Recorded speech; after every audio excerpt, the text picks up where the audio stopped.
1月15号的时候呢，Queen Ajaria 就去了 DSI 的 office， 并且带了另外3个人。他们4个人之前呢都没有被警方问过话的，也没有以证人的身份在法庭出现过。他说今天只带了4个人，依然还有20多个人在等着。Queen Ajaria 说今天这4个证人包括他自己 Dr. Dawachai， 一个 boat driver Danawat， 还有一个 GPS expert 就是 Mr. Ig。他讲可能他会被枪杀，这是一个生死之赌，而 Tang Mo 的 case 也将会是他的最后一个 case， 之后他就会辞掉主席的位置。毕竟他也做了这件事情有10年以上了。他也表示 Tang Mo 的 case 呢会成为历史案例，纠正司法系统。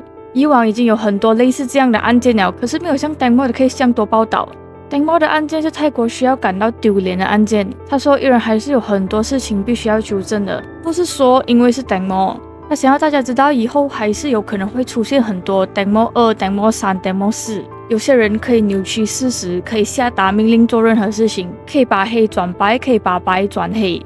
另外，我想讲的东西就是，他因为说警方帮助嫌疑人的这件事情呢，他一共背负了6个案件。第一个案件呢被21个人告，第二个案件被14个人告。第3个案件被1个人告，第4个案件被36个人告，第5个案件被21个人告，第6个案件被1个人告。而每个案件的提告人呢，都是来自不同区的警局。在这个之前呢，他也成功在其中的这个诽谤罪里面被判无罪。其余的5个案件，他也非常有信心他会被判无罪。他也是有讲说要重开 Tang Mo 的 case， 他遇到了很多的困难，其中包括警方阻止他们去模拟案发当天的情况。所以当他们要去借船的时候，被租借船的公司拒绝了。之后他们还必须去到这个 Marine Department 那边争取同意，让他们做这个实验。反正就是这段期间一直不断的遇到各种各样的障碍。另外他也说还有信心抓到最主要的嫌犯，因为他已经知道有警察还有一个出名的政治家孩子出现在案发现场。案发当天的船呢也已经被清理过，也有证人证明当天清理船的人的名字叫做狼。这案件也关联了很多事情，其中也包括毒品。而他们也知道不可能把这件事情告诉警方，因为没有用，他们跟犯人是一伙的。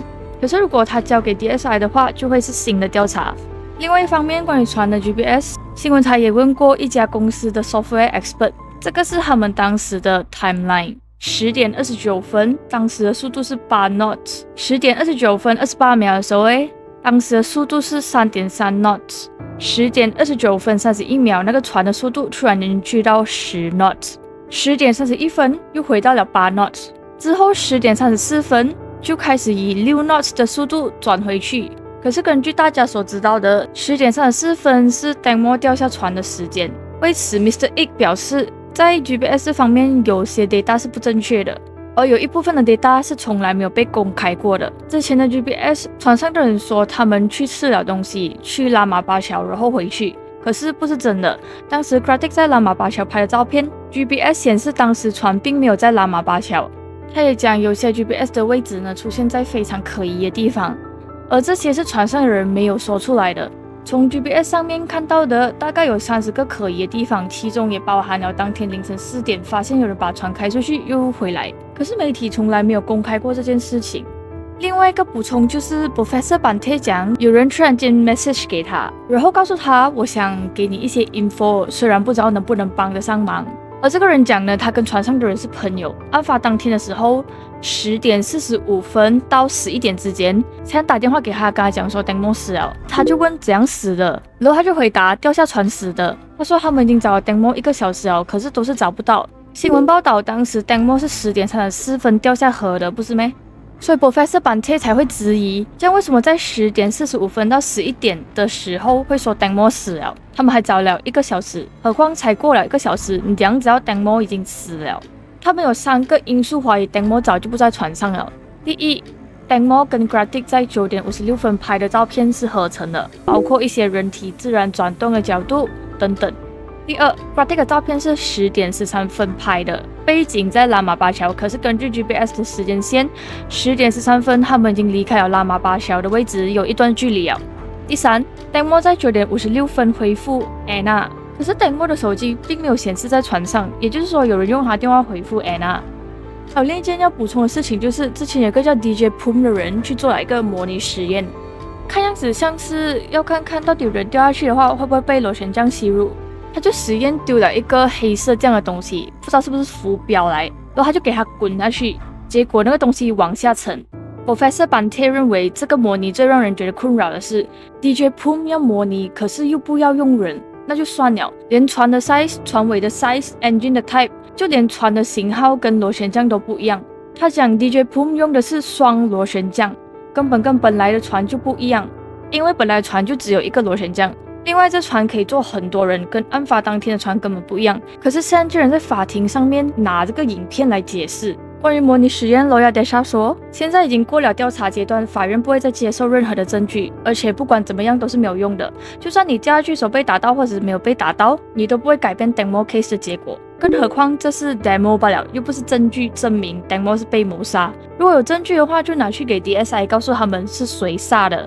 另外一篇访问关于 DSI， 他讲以前 Kun Ajaria 都已经交上去过一次了，现在又交。而那些 Kun Ajaria 交上去的文件呢，他已经问过他 DSI 的朋友，他朋友讲说 DSI 是不会接受的，因为法院已经在审核最后阶段了。关于 Tangmo 在船尾 Paul 说他抓了10秒这件事情，在节目上被 Sam 推翻了。Sam 说抓这时间并没有到10秒，这样子的话大概是多少秒？因为你是唯一一个在船尾的人，大概2-3秒吧。可是早上 Paul 不是说10秒吗？ Paul 不是看到的那个人。但你这么不要纠正 Paul 是2-3秒而已，因为我没有想到这件事情会有这么重要，会改变案件的形式。一开始的时候 Sam 他们不是讲说船上的厕所有放杂物，所以 Tangmo 才会去船尾小便吗？今天新闻台的人也去看了，他们认为如果今天你的厕所放了行李箱还是什么的，然后你是一个女生，然后你又必须小便，现在要拿出那些杂物到底需要多少时间？他们就模拟了一遍，把杂物拿出来，直到女生进去关门的时间只有1分钟，所以其实有很久嘛，也没有。再回到 Sam， 主持人想问 Tangmo 到底抓这什么地方？因为其中一篇访问 Sam 说 Tangmo 小便之后站了起来，然后裙子也湿掉了。接下来 Sam 看到 Tangmo 站不稳，结果掉下河。在掉下去的过程中 Tangmo 尝试抓了2到3秒。他也告诉那些在社交媒体上面的人，讲他这么讲的话跟当初不一样的，他叫这些人不要诬告他，先听了再想一想，不要随随便便批评别人。另外一个节目上，主持人问到底 Tangmo 是像 Paul 讲的这样抓着 engine， 还是像 Miss Grant 他们这样子往左侧掉？他说是像 Miss Grant 这样，可是没有像他们掉到这样左边。他也表示他们的 mindset 比较像是我今天是来演的，跳水就好，所以才会有现在的片段。可是这样子，他到底要怎样解释有些人是直直掉下去的片段呢？而且他说，当 Tangmo 掉的时候，他也害怕会一起掉下去，所以他没有帮 Tangmo， 而且附近也没有东西给他抓着。他也只是一个弱小无助的小家伙，他也是会害怕的。Tangmo 掉下去之后呢，他们又掉头回去寻找，可是 Tangmo 已经不见了。另外，他也表示，如果是他的侄儿，他可能会看着他到底能不能在这边小便等等。可是 Tangmo 是大人了，不需要别人照顾他，他自己可以照顾自己。如果问他敢不敢在船尾小便，他觉得他是敢的。刚才讲不敢帮 Tangmo， 怕自己也掉下去，自己很弱小无助，现在突然间又变敢了。节目的最后，他也请主持人帮他约 Kun Ajaria 见他一面，看到底有哪些地方是他 confused 的。来到 Professor Christina Pong， 他说没有人知道所有的 detail 到底是谋杀还是意外，如果是谋杀肯定不会有人讲实话，所以他觉得有必要做模拟，以帮助看到更加贴近现实的状况。至于 Paul 跟 Sam 讲的话，掉下去抓这10秒，并且抓这件事情3年了，他现在才知道，而这些话也没有出现在案件的修辞里面。他也说，为什么跟3年前讲的话不一样？抓这10秒这件事情，也许会对 Sam 造成反效果。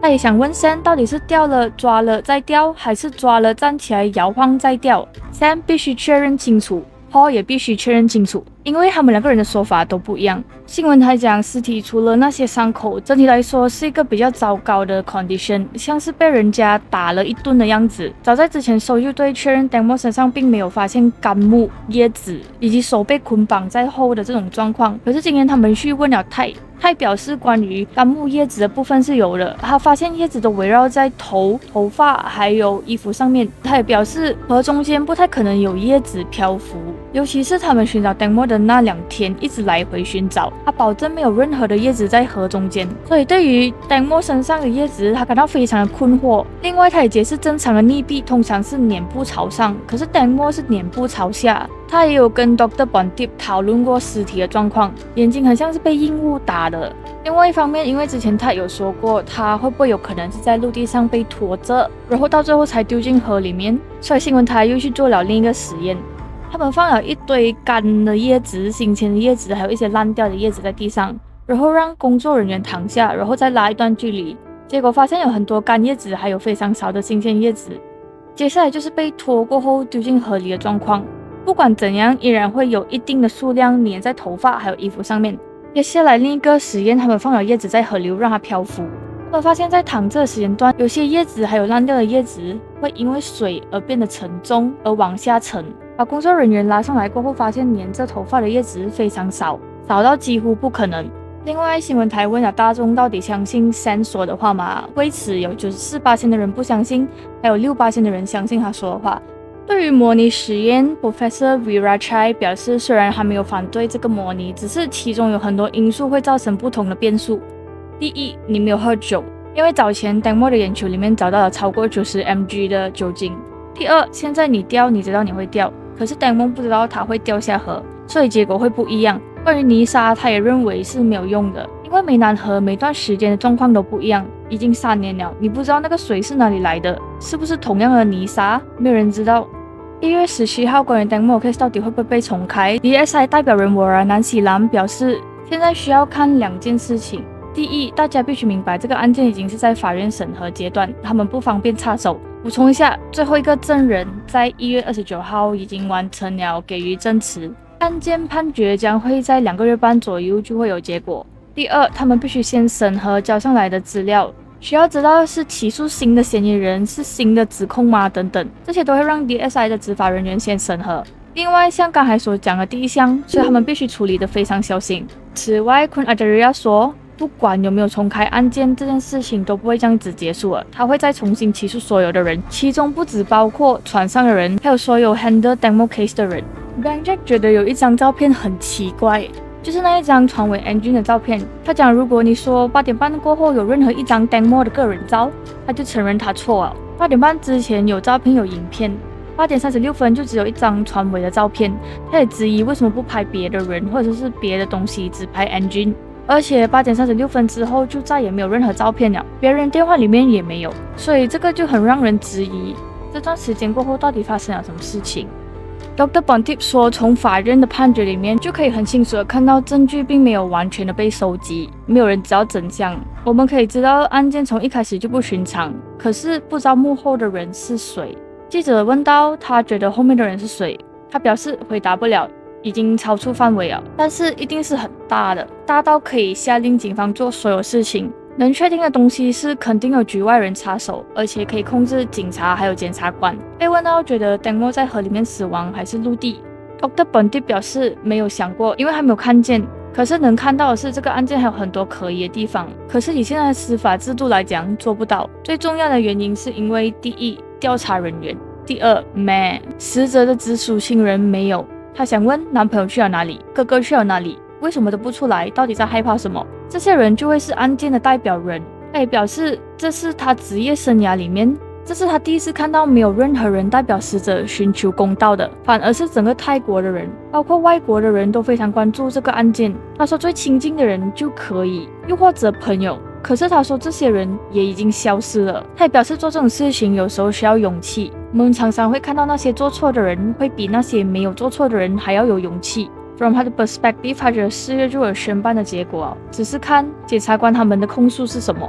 法院做不了任何事情，法院只能看到任何警方跟检察官给出的东西，给多少只能看多少，不能要求更多的东西。另一方面 ，Professor Bante 1月18号的时候在 Facebook 写了：“你为什么要改时间？到底有什么目的？”左边的照片真正的拍摄时间是9点56分，可是当初在节目上 Pratik 讲的是10点13分。这个照片是 Professor Bante 根据 GPS 当时的时间和位置去拍摄的。根据 GPS 这个时间拍摄出来的背景根本就不是拉玛巴桥，另外一张照片最让人觉得可疑的是耳环，他表示右边的照片他们根据一样的角度来拍，他们拍到耳环，可是为什么 Dangmo 跟 Grady 的照片里面会没有耳环呢？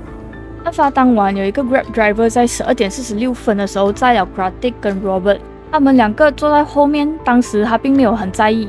之后这个男生一直按电话，好像打字或者是 call 人这样。然后那个女生就喊他，周末要这样快打电话，周末你不要去到那边才打。途中一整程这两个人一直在那边争吵，可是他们一直很小声在对话。他有尝试去听，可是并不懂他们的对话是关于什么。把他们载到目的地之后，只见到男生先下车，然后就直接拿起电话打给某个人。另外一方面 ，The Rodijanai May is back。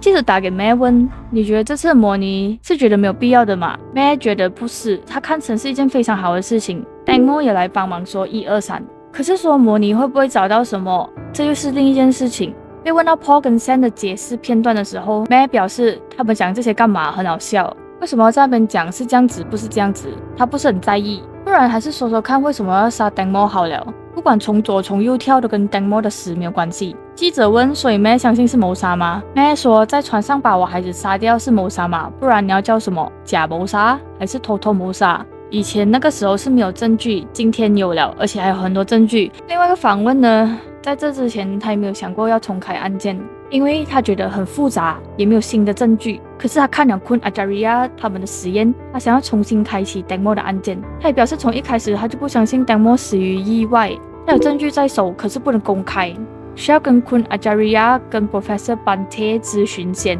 最重要的证据在 Bang Jack 的手里，证明 Dangmo 生前受到虐待。有 Dangmo 在船上录到的画面跟声音 ，May 相信是因为 Dangmo 知道自己即将遇到危险而拍下的。被问到跟 Paul Robert 怎么样 ，May 讲他还在等着新年礼物，因为 Paul 打给他跟他讲说会送他新年礼物。接下来 Bang Jack 就在 Facebook post 了一段 May 的录音 ，caption 写着：警察很开心 May 把 Dr. Bondip 处理掉。录音内容大概就是很开心可以帮助警方处理这件事情。为什么 Dr. Bondip 要来插手警方的事情？ Paul 也不喜欢，他觉得很烦躁。可是昨天他变了一个人，笑得很开心。关于 May 的访问 ，Kun Ajaria 表示他们没有沟通过，他不相信 May， 因为他一直变来变去，等下会破坏他们的案件。可是如果 DSI 问 May 的话，他同意就帮忙签字，这样子就会比较容易让案件重启，因为是直属亲人。可是不签也没关系，因为他们也是有权利。他想告诉 May。不要 focus on 钱 ，focus on 事情的本身。要知道是谁把你孩子杀死的，谁是幕后主使者。更加重要的是，如果证实这是谋杀，May 可以在刑事案执行权利，你会得到比现在更多的钱。这时候主持人就直接笑着说：“不要这样子说 May 贪钱，不然等下还有在骂我们。” Kun Ajaria 表示没有关系，不管以前怎样，现在还是想跟 May 讲，现在他们所有人都在帮 Dangmo， 他到底能不能重新恢复他的 sense？那就要看他自己了。可是如果你打给我，我会劝你还是在家好了。另外，他也表示 GPS 这些 data 他们已经收集了很久，跟 Bang Jack 一点关系都没有。可是 Dr. Dawasha 要跟他交流的话，那个也是他自己的权利，他不会管。可能 Kun Ajaria 也没有很相信 Bang Jack 啦。